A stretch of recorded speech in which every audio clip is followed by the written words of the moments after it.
Everybody, welcome back to Good Orderly Direction, Practical Tools of the Bible. Today we're talking about treasures in heaven from Matthew chapter 6. Do not store up treasures on earth where it can be stolen, lost, or destroyed. Store up treasures in heaven where they are safe. For where your treasure is, there your heart will also be. You can't take stuff with you. None of us thinks we can take stuff with us. Treasures in heaven come from focusing on following good orderly direction instead of our hedonistic pleasures. These treasures of the Spirit include faith, hope, and love.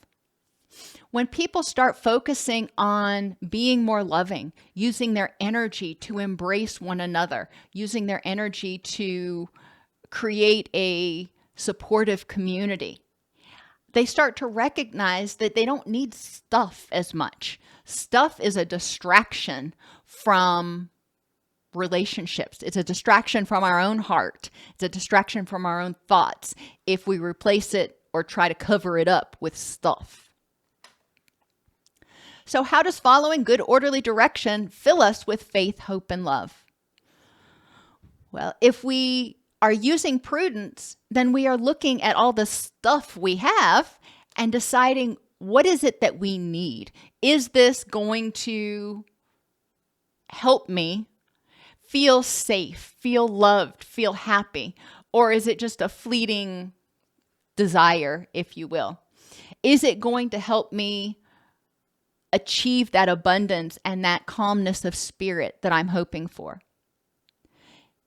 Endurance also helps us with faith, hope, and love because we recognize that we can endure life without a lot of treasures, if you will, without a lot of tangible stuff. Tangible stuff doesn't make a life.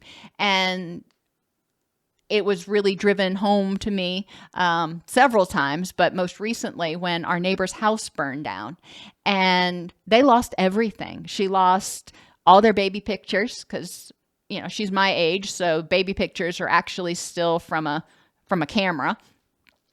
And they lost all their furniture, all of their wedding albums, all that stuff.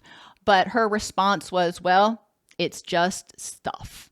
And, that stuck with me because even in the midst of her turmoil, she recognized that, you know what, that's not what's really important in this situation.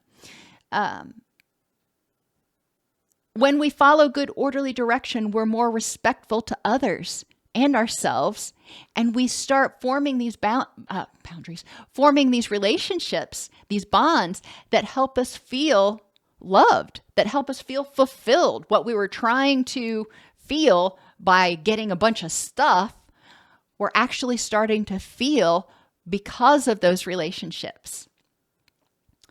Forgiveness is important in any relationship. And when we forgive others, we can more easily love them. It's hard to be angry with somebody and love them at the same time. As I've mentioned in other videos, sometimes it's tough love.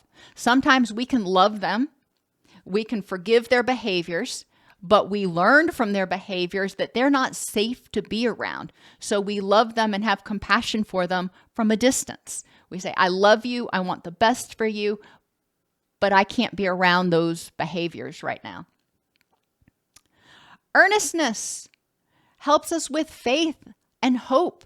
Because when we do things, when we make a promise and we fulfill that promise, we recognize how strong we really are.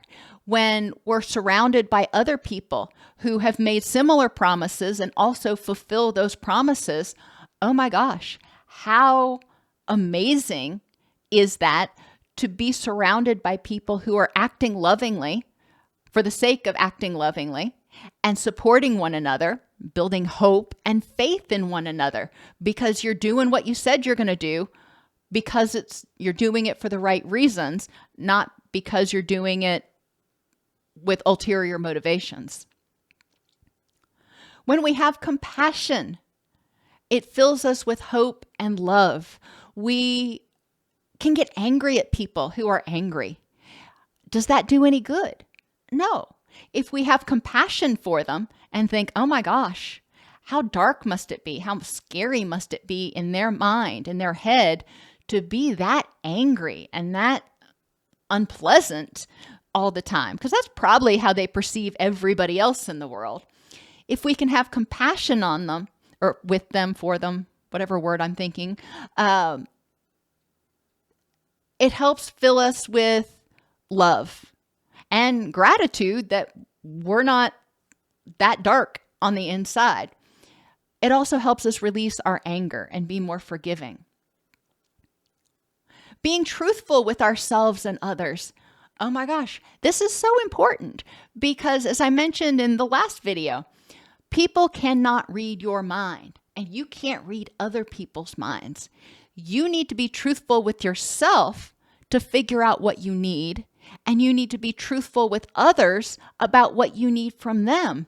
But once you start being truthful and living authentically, then you start feeling more hope, more acceptance, more love, and start having more faith in others because you realize, hey, they weren't dissing me or ignoring me or whatever. They just didn't know I had this need.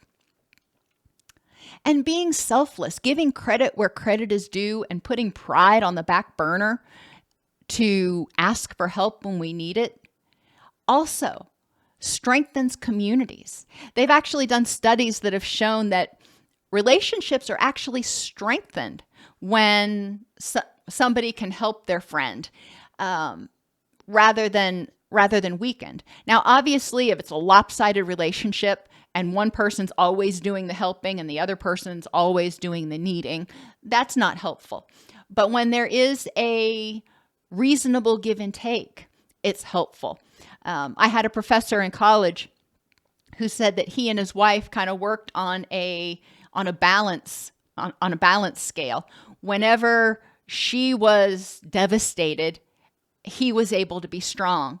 And whenever he was devastated, she was usually able to be strong. So they balanced each other out quite well. And that's where selflessness can really help people start feeling safer and more empowered when they start realizing when I'm weak, somebody else is strong and I can reach out and I can get the support that I need. If this channel helps you learn more about good, orderly direction and discover ways to be more loving to yourself and others and deal with life on life's terms, please like and subscribe.